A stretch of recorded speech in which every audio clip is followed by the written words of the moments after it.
Bom, primeiramente agradecer a Danilo e a galera da Lua 4 pelo convite de trocar essa ideia. Eu passei na Lua 4 2017, eu imagino, 16, não lembro agora, um belo tempo atrás, né? Eu tava falando, bicho, foi um dia desse, eu fui olhar faz 5 anos. Então, muitas coisas evoluíram em diversos aspectos. Eu combinei com o Danilo de falar de algumas coisas, perguntei mais ou menos a ideia da pauta, né? Do que a gente costuma falar aqui no Laquatal, que você fez, bicho, fala sobre o que você gosta aí, cerveja, dados, café, métodos e tal. Eu falei, então fala de tudo, né? Gostei do desafio. Para quem não me conhece, eu sou o Gustavo Molina, o Molina de Verdade nas redes sociais, se quiser se conectar. Sou potiguar também. Atualmente eu moro em São Paulo, eu moro em vários cantos, enfim. Estou aqui preso por enquanto.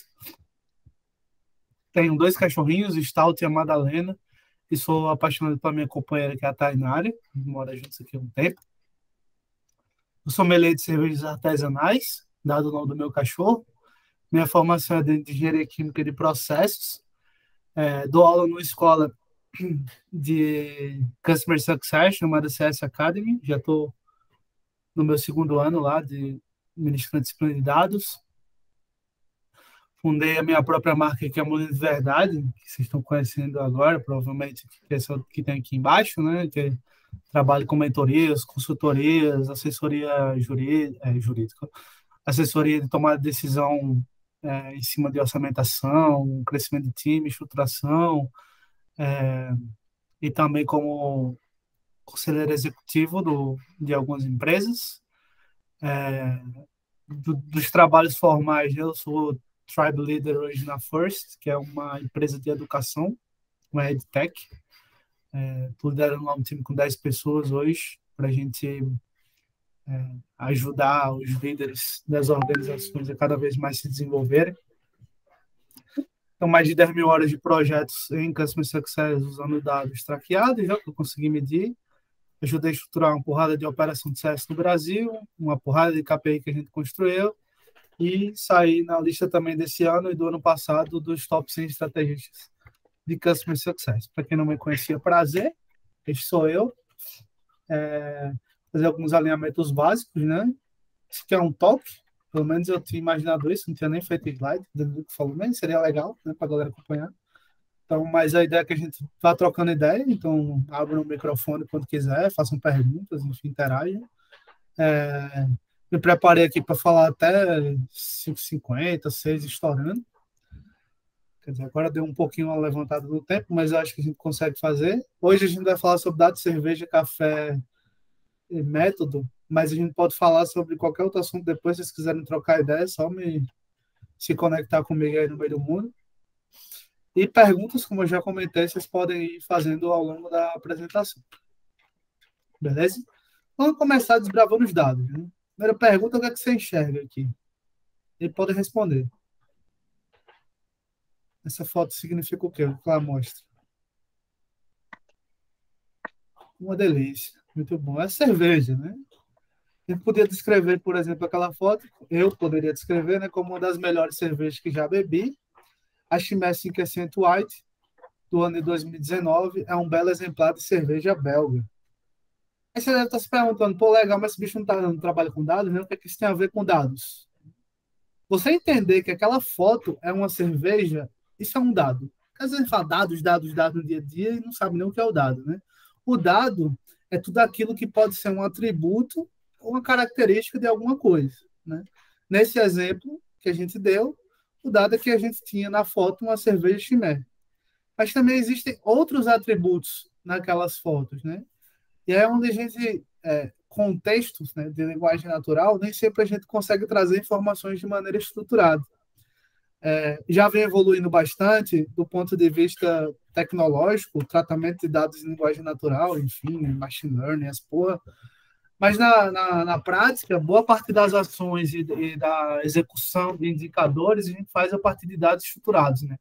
A matemática ela trabalha muito com estruturação de dados, por exemplo, ainda até hoje. Diria que 99% dos indicadores, KPIs e tomada de decisão é tudo baseado em dados estruturados. Né? No final, a gente tem dado para cacete. E é onde surge uma diferença básica, que é um ponto que a gente vai tratar aqui no começo, qual que é a diferença de dados estruturados e dados não estruturados, né? Trazendo aqui a visão de cerveja, por exemplo, né? Então, isso aqui é um dado não estruturado, que foi o que eu trouxe para vocês, né? Uma das melhores cervejas que já bebi, a Chimay 5% White, do ano 2019, é um belo exemplar de cerveja belga. Traz aqui algumas características, mas você percebe que não, para nós humanos fica palatável, né? A gente consegue traduzir isso de maneira fácil e tal, mas quando a gente vai tirar análises de várias frases dessas, fica complexo. E é por isso que a gente utiliza dados estruturados. Nada mais é do que atribuir atributos, né, consoantes a um determinado objeto, por exemplo. Então, nesse caso, eu tenho que uma cerveja, o nome da cerveja é Chimay 5% White. O ano ou a safra, 2019. O país de origem é a Bélgica. O recipiente era uma garrafa. A litragem é 750 ml. O estilo, Belgian Triple. O amargor, 38 IBUs. Teor alcoólico, 8% ABV.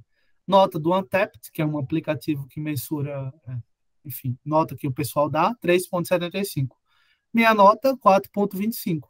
E o glassware, né, onde a gente coloca ali a cerveja que é melhor servido, é no cálice da Chimay. O que isso traz para a gente? Traz para a gente que esses dados estruturados nos permitem, de maneira mais fácil, alguma análise, né? A gente tem uma maior utilidade para ter rápido entendimento, isso no dia a dia, para fazer agrupamentos também. Separadamente, essas características não dizem muito, mas quando elas estão juntas, elas geram uma informação, e dessa informação, posteriormente, a gente adquire um conhecimento. Quando eles estão estruturados, a gente consegue realizar essas análises correlacionando e agrupando esses dados, sejam por fatores como tempo, responsáveis, quem consumiu essa cerveja, qual o local de origem, enfim, diversas outras dos atributos, a gente pode simplesmente agrupar para gerar números disso, né? E a partir desses agrupamentos e análises, a gente pode tirar insights e, principalmente, olhando do ponto de vista de negócio, responder perguntas, né? As respostas e análises são as coisas que nos ajudam a dar um próximo passo, né? Como eu gosto de beber e gosto de dados, e uso o Untapped, eu vou trazer, por exemplo, alguns dados e tomadas de decisão que eu fiz no meu consumo de cervejas provenientes do ano 2020.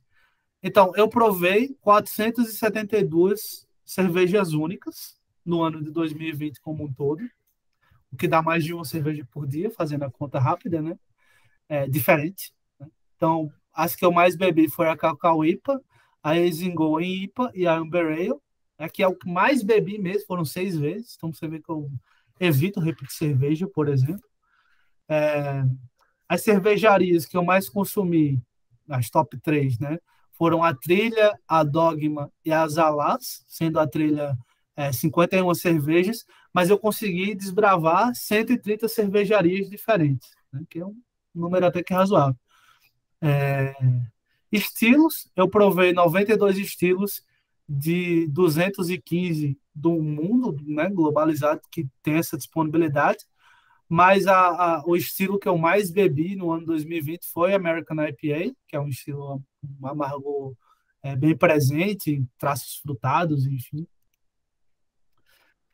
Sobre locais de venda, né, onde eu comprei essas cervejas, e onde eu bebi essas cervejas. Boa parte eu bebi em casa, 423 check-ins de cerveja eu fiz em casa, porque, enfim, era um ano pandêmico, estava isolado, não estava indo muito a bares.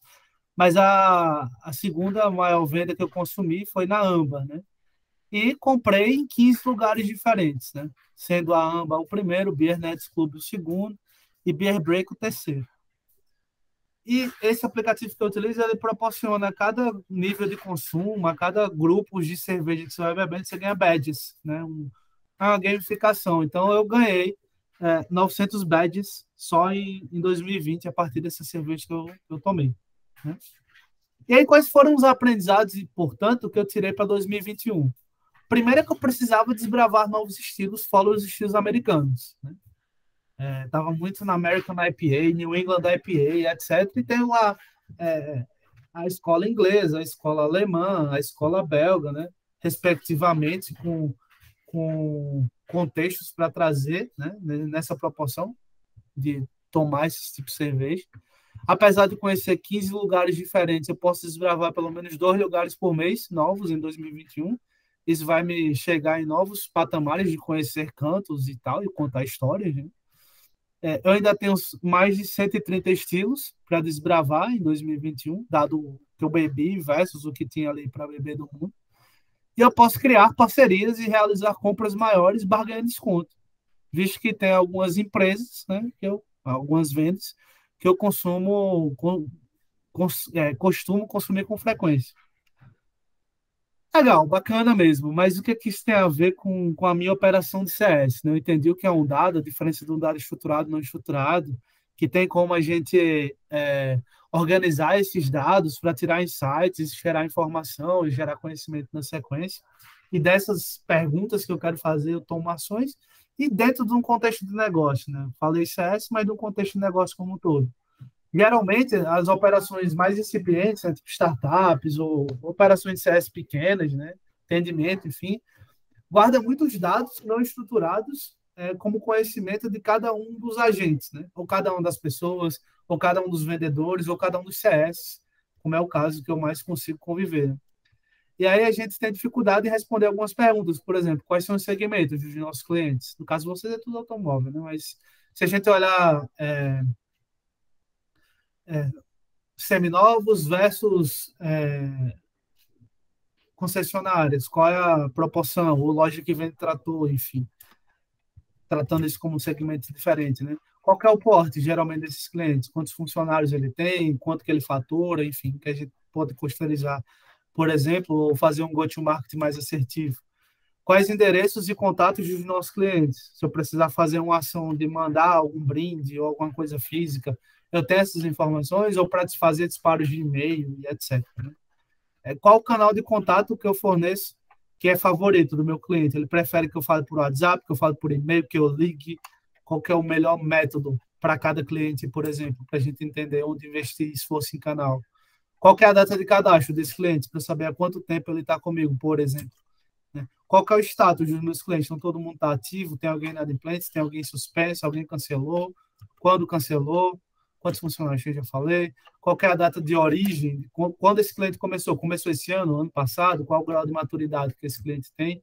Quais os objetivos e desejos que esse meu cliente tem? Então, se eu consigo mapear isso de maneira estruturada, potencialmente eu consigo ter ações mais assertivas de go-to-market, né, para se desafiar em novas praças, por exemplo, ou de vendas, de marketing, de produção, operação, enfim, divisão de negócio como um todo para a construção de roadmaps, etc. Né? Então, tenho aqui um leque de possibilidades que eu posso tirar apenas estruturando meus dados, por exemplo, e realizando análises consolidadas. Né?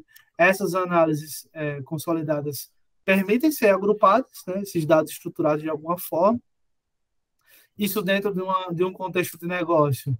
A gente tenta buscar, ao máximo, sistematizar o que a gente consegue, né, deixar isso de forma sistêmica, nem que seja uma planilha, né, de preferência automática, mas se não dá para fazer automático, cria alguma coisa manual, alguma rotina, algum processo para ter essa estruturação, criar padrões para a árvore de decisão, e aqui é um ponto relevante, né? A gente não ter dados por ter dados, dentro da minha árvore de decisão, que dados eu preciso, que indicadores eu preciso para me balizar, para que eu tenha de maneira assertiva a construção e execução desse dado de maneira coletiva, né?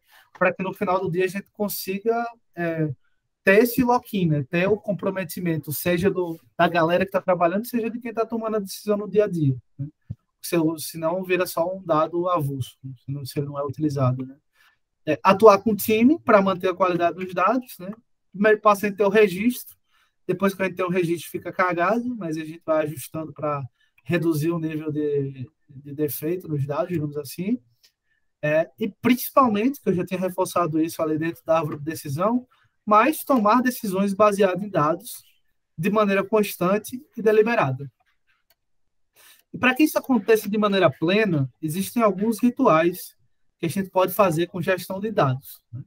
Eu pontuei para vocês, por exemplo, que quando a gente está fazendo esse processo, a gente encontra diversas dificuldades do ponto de vista de os dados estão muito problemáticos, né? Isso aí não é uma dor apenas de vocês, é uma dor comum e uma dor de diversas áreas, empresas e por aí vai, unidades de negócio como um todo. Por quê? Porque toda vida que alguém vai se deparar com um lago de dados, né, pode chamar, esse rio está poluído, né? Esse aqui é o cenário que a maioria das empresas encontra quando vai brincar com dados. Está absolutamente poluído. E o que é que a gente vai ver? Quando a gente vai olhar na nascente do rio, é tudo lindo, maravilhoso. O processo funciona, as coisas estão andando, mas em algum meio do caminho, né, o rio está ficando cagado, para usar uma expressão um pouco mais chula. Só que aí o que acontece? A galera acaba desistindo, né? Pô, meu irmão, esse negócio de mexer com dados dá muito trabalho, vamos fazer de qualquer jeito aqui, vamos fazer no braço, ver e agir, tem esse problema que eu quero resolver agora, e não vê o quanto é possível, às vezes, limpar esse rio, né? Se a nossa querida amiga Grã-Bretanha conseguiu revitalizar o Tamisa, por que você não consegue ajustar 3, 4 planilhas que tem 200 clientes, sei lá, 300 clientes, que seja? É um trabalho que leva um processo inicial, mas depois que está feito, é só manter. E aí você percebe que o rio pode voltar a ficar poluído. Por quê? Porque dentro do processo, quando ele não está automatizado, tem humano, né? E se tem humano, tem esgoto, né? E por ter esgoto, vai voltar a sujar o rio novamente. Então, a data quality, que eu estava falando um pouco mais atrás, né, sobre qualidade dos dados, ela vem também para trazer para a gente a possibilidade de a gente criar estações de tratamento, né? Tá esgoto ali em cima, mas era estação de tratamento. Então, essas estações de tratamento, bicho, tem coisa que não dá para mudar. Mas se a gente criar aqui algumas travas, né? Em vez de ser um campo aberto, criar um combo box, enfim, coisas para travar as possíveis cagadas, né? A gente evita de sujar o rio, ou se suja o rio, a gente vai limpando aos poucos também, pegando esses efeitos, né? Geralmente é alguém de operações, enfim, tech, que fica olhando para isso, né? E o que é que isso nos ensina, né? Se você for olhar toda essa cadeia do nascente do rio, o esgoto, estação de tratamento, um rio sujo, a gente revitaliza esse rio, não tem como a gente evoluir sem uma prática coletiva de gestão. Ou seja, é um, é um wish e uma issue, é um problema que deve permear todas as áreas. O cachorro está com uma velha aqui, não sei se vocês estão conseguindo ouvir. Só me dá essa demanda, por favor. Beleza. Esqueci. Então, será que eu caí? Vocês estão me ouvindo? Ah, beleza. Perfeito. Tá. Tá, geralmente quais são os pontos? Ah, tá muito sujo para limpar, né? E precisa trocar essa frase, tá muito sujo para limpar, para pensar no benefício que a gente vai ter quando tiver limpo. Vai poder tomar banho no Tamisa, papai, né? Ponto de vista que a gente pode alterar no dia a dia.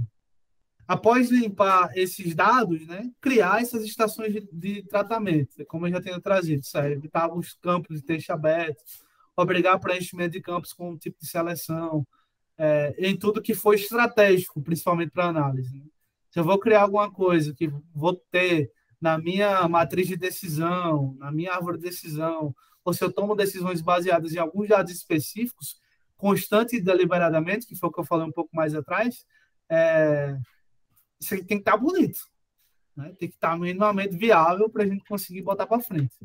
O quanto mais possível for, datas, principalmente, data, dia de início, dia de fim, término, cancelou, etc. Essas datas e essas categorizações importantes que você utiliza para análise, deixa o mais automático possível. ID é uma coisa que não devia ser manual, era para ser proibido ser manual, a gente criar um ID no braço, né? Tem um banco para isso, fazer isso, principalmente na empresa de tecnologia, mas eu já vi muito a chave estrangeira chumbada na mão, copiada e colada de um sistema para o outro, né? É API para quê, né? Mas enfim, não vem ao caso. E montar análises com as perguntas que a gente deseja responder.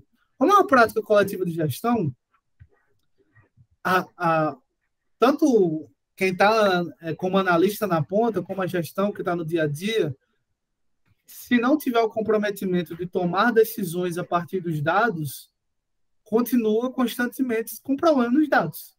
É simples.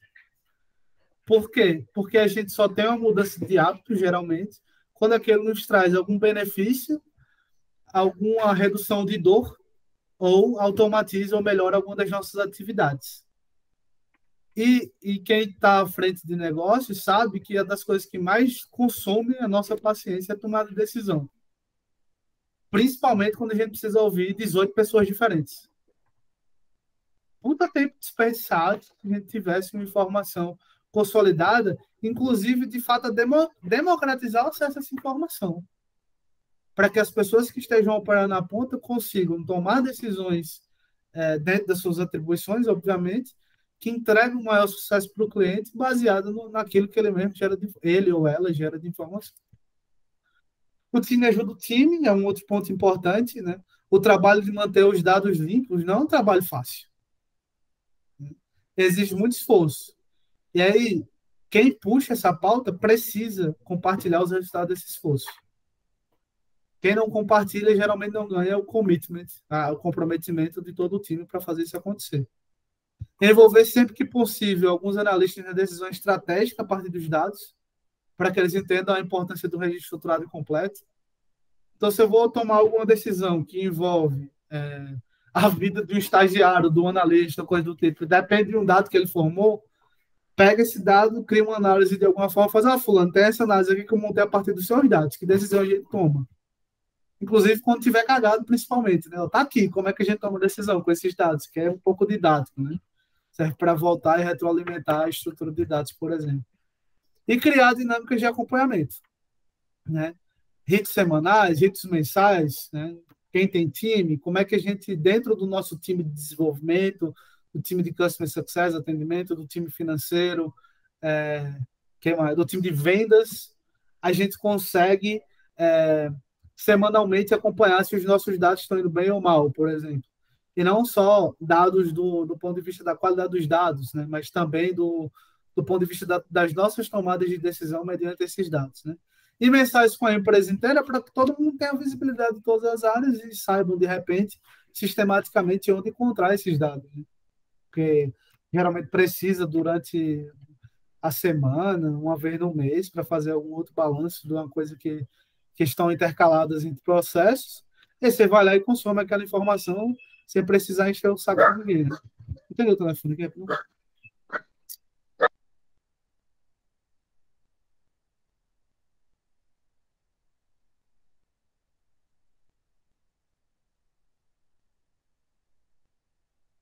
Beleza, na hora que eu fui atender, saiu. Mas assim, home office. Mas isso é importante, né? Criar esses ritos, seja mensais ou semanais, com a empresa inteira, tomando decisões ou endereçando a partir dessas informações que tem. E todos merecem reconhecimento, né? Principalmente quem trabalha com dados é a pessoa mais chata da empresa, né? Fica reclamando que está errado, não reconhece o esforço da galera, porque tipo assim, tá 92% certo, 8% errado, então, tipo assim, eu só vou bater pau no que está errado mesmo, foda-se. Quero que esteja 100%, mas às vezes o esforço de fazer os 92% não é reconhecido. Né?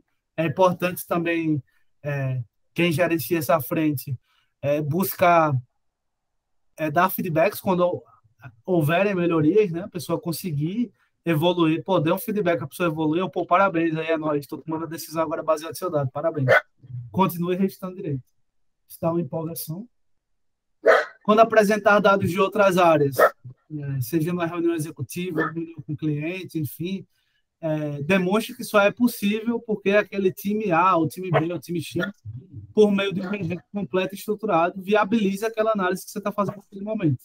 Né? E envolva as pessoas de outras áreas quando você for tomar uma decisão baseada em dados gerados por eles. Se eu vou tomar uma decisão de venda que envolve financeiro, eu trago financeiro para o jogo. Se eu vou tomar uma decisão de atendimento que envolve vendas, eu trago vendas para o jogo e vice-versa. E aí você começa a criar uma cultura, um caldo, né, digamos assim, de todo mundo, tanto do ponto de vista de colaboração, quanto de... Eu não gosto de empatia, porque a empatia é um negócio que eu não acredito muito, mas de se colocar e se sentir a dor que a outra pessoa tá fazendo, né? Tá absorvendo ali naquele momento de montar e gera ação, né, no final do dia. E para isso existe método, né? Métodos são importantes para que a gente trabalhe toda essa informação de alguma maneira que gere resultado. Né? E dentro de método, eu gosto muito de café. Eu sou uma pessoa que consome, além de cerveja, café, né? E café, ele tem várias coisas científicas do ponto de vista de preparação e receita, quando você começa a se aprofundar, né? Então, por exemplo, se você pega o mesmo, vou voltar um pouco aqui, se você pega um pouco de café, né, e faz vários tipos de extração com tempos diferentes, granulometrias diferentes, métodos diferentes, você acaba por achar nuances, né, e sabores diferentes. Então, por exemplo, peguei aqui um método Hario, que é um método de café, exposto a tempo de extração. Então, como que se comportam ao longo do tempo três características: acidez, dulçor e amargor. Então, a acidez nesse método, quanto maior o tempo de extração, mais eu mato a acidez. Então, se eu quero ter um café um pouco mais ácido, eu não vou e vou fazer em 4 minutos, eu não vou ter acidez, eu vou matar a acidez. Então, eu tenho que fazer em 30 segundos, 2 minutos, para eu ter uma acidez legal, bacana que eu consiga provar. Ou seja, geralmente eu vou ter cafés mais ácidos em menos quantidade ou em extração muito rápida, por exemplo. E um café que já tem acidez, obviamente. Se o café não tem muita acidez, não adianta pegar um pilão que você não vai conseguir. Um outro exemplo é a doçura, né? A doçura, pô, ele começa uma doçura baixa, depois vai no auge e depois cai muito. Então, existe um ponto ali de otimização da doçura, né? Que é esse tempo de estação que a gente vai achando a cada grão, mas que geralmente está a doçura no auge, acidez e amargor lá embaixo, né? E quando a gente deixa o tempo de extração muito alto, voltou a acidez, era o amargor. Não sei se vocês estão vendo aqui, mas tem a curvinha do amargor, né? O amargor vai aumentando ao passar do tempo também. Então, no final, a gente tem um café extremamente amargo. No meio, a gente tem um café extremamente doce. E no começo, a gente tem um café mais ácido do que doce e amargo. Então, por exemplo, se vocês quiserem fazer um teste em casa, um filtro Melita mesmo, se tiver um café mais ou menos bom assim, para fazer esse teste, vocês podem pegar 20 gramas de café e fazer 240 gramas de líquido, né? Então, você bota lá os 20 gramas, faz a primeira extração aos 80 gramas de água, pum, tirou o café. Aí depois faz uma segunda extração com 80 gramas de água, pum, tirou o café. Depois faz uma terceira extração com mais 80 gramas de água e tira o café. Você vai ver que o primeiro café vai estar bastante ácido, 80 ml. Grama ml. É porque, na real, quando você pesa na balança, dá grama, né? Considera mais, considera mais ou menos uma densidade. Não é, mas a gente finge que é. Por conta dos sais, enfim, vou entrar nesse detalhe. Mas chuta que é um. Na engenharia funciona quando a gente é coxambra. Então, é grama mesmo, no caso que eu uso a balança. Então, a acidez. O primeiro copo vai estar mais ácido que os demais. O segundo copo vai estar doce em relação aos demais. E o terceiro copo vai estar, tipo, já só um chá, um chazinho fraco e amargo. Então, por quê? Porque está muito saturado o café. Então, esse é um exemplo de como a gente utiliza método para compreender um conceito. No final do dia, a gente plota isso no tempo, é método científico, né? Lean, enfim, o que é que você quer chamar? Scrum, e todas essas metodologias baseadas no método científico, né? Isso, o café nos ensina aqui, que é importante a gente entender o objetivo final. Pô, se eu quero obter doçura, se eu quero ter algum objetivo X, eu vou ter esse tempo Y. Eu começo a correlacionar objetivos de negócio, que aí é a grande chave quando a gente está trabalhando dados. Não adianta a gente ter dados sem objetivo de negócio. Aonde a gente quer chegar, o que a gente quer atingir, como que a gente utiliza esse dado do ponto de vista operacional, tático, estratégico, para atingir um objetivo. Então, putz, se eu quero um café doce, aí eu vou entendendo as granulometrias, o tempo de extração, etc., para que o meu café seja doce naquele tempo com aquela receita. Se eu fizer maior volume, eu vou ter que variar a granulometria, ou variar a tempo de extração, enfim, para chegar no café doce, né, dentro da padronização esperada. Pegar características e parametrizações que influem nesse resultado final, então eu quero um objetivo final que é X. Quais são as características e parametrizações que influem nesse resultado final? Por exemplo, no caso do café, granulometria, temperatura da água, tempo de extração, método, se eu estou fazendo a base de pressão ou não, temperaturas mais altas ou mais baixas, o próprio café em si, o grão, quanto mais torrado ele é, ou menos torrado, enfim, tudo isso vai influenciar no objetivo final. Então, para isso, eu vou testando receitas para chegar no final do dia no meu objetivo final. Então, por exemplo, eu gosto muito de café que fica ali no frutado entre o ácido e o doce. Então, todo café novo que eu vou testar, eu vou buscar várias formas de fazer receita, minhas receitas, para chegar na ideal que agrada meu paladar, por exemplo. Levantar as hipóteses, isso é muito importante. Então, pô, será que eu acho que um grão um pouco assim, um pouco mais rústico, ele vai gerar mais do sol. Um grão um pouco menos rústico vai gerar menos do sol.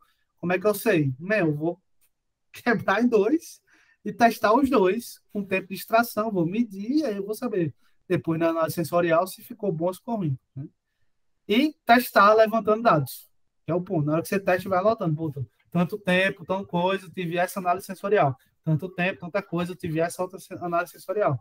Então, assim eu consigo abstrair e tirar resultados a partir disso com dados, né? com informação que gera conhecimento na sequência. E aí, com esse conhecimento que a gente gera na sequência, eu preciso gerir esse conhecimento. Né? Se eu ficar com esse conhecimento na minha cabeça e não passar para ninguém, né, o famoso, né, qualquer frase que vocês queiram falar. Então, não valeu de muito esforço. Assim.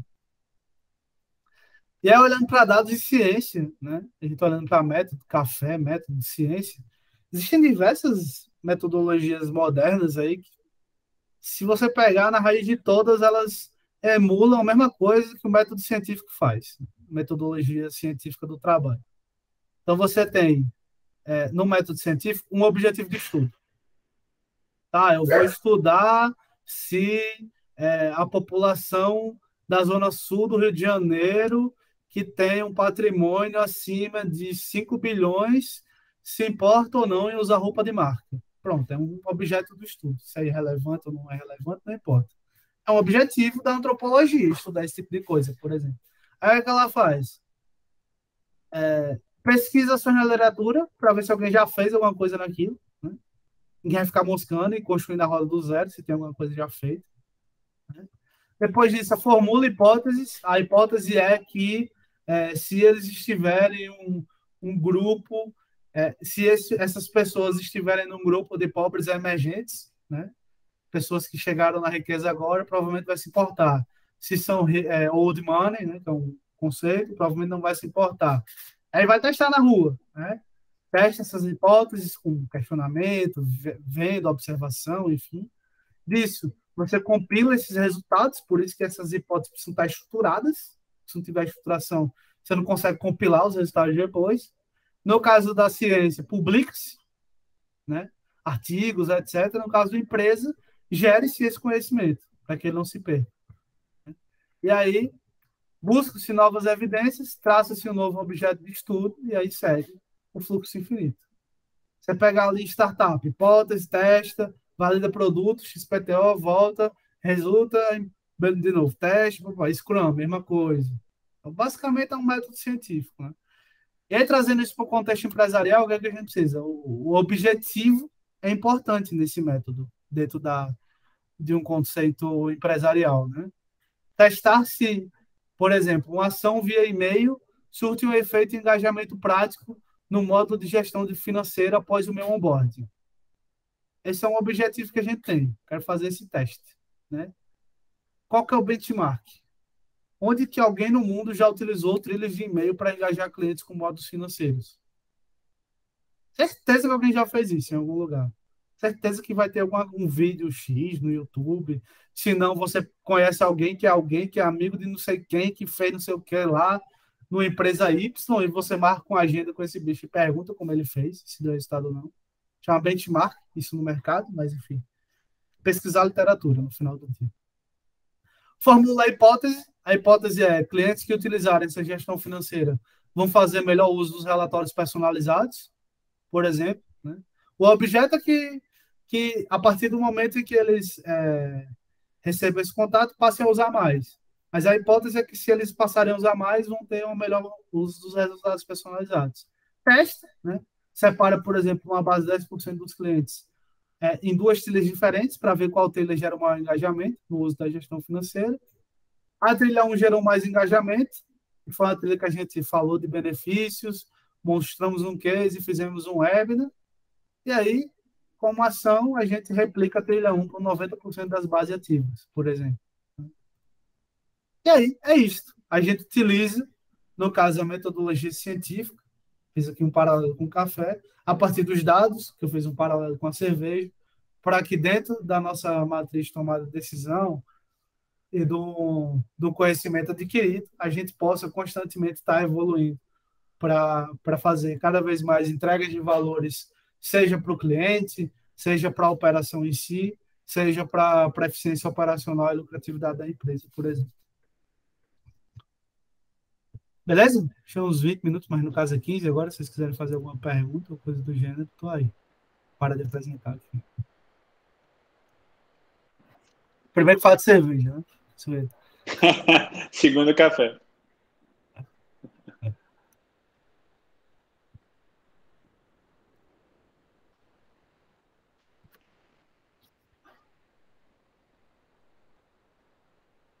Na Lua 4, isso.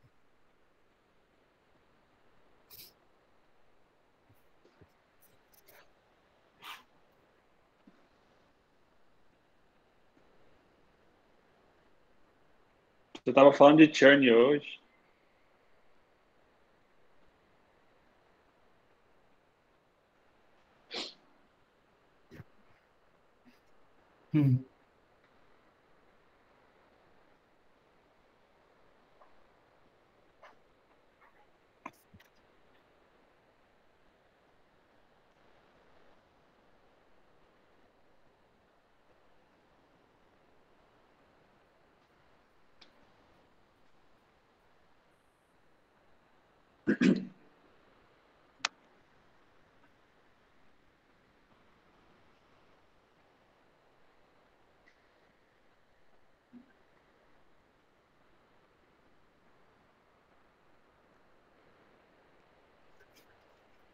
Tá no momento, né?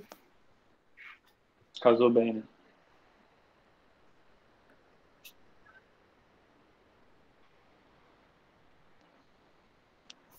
Esse é um assunto muito massa, viu, Molina? Parabéns aí pela sua apresentação.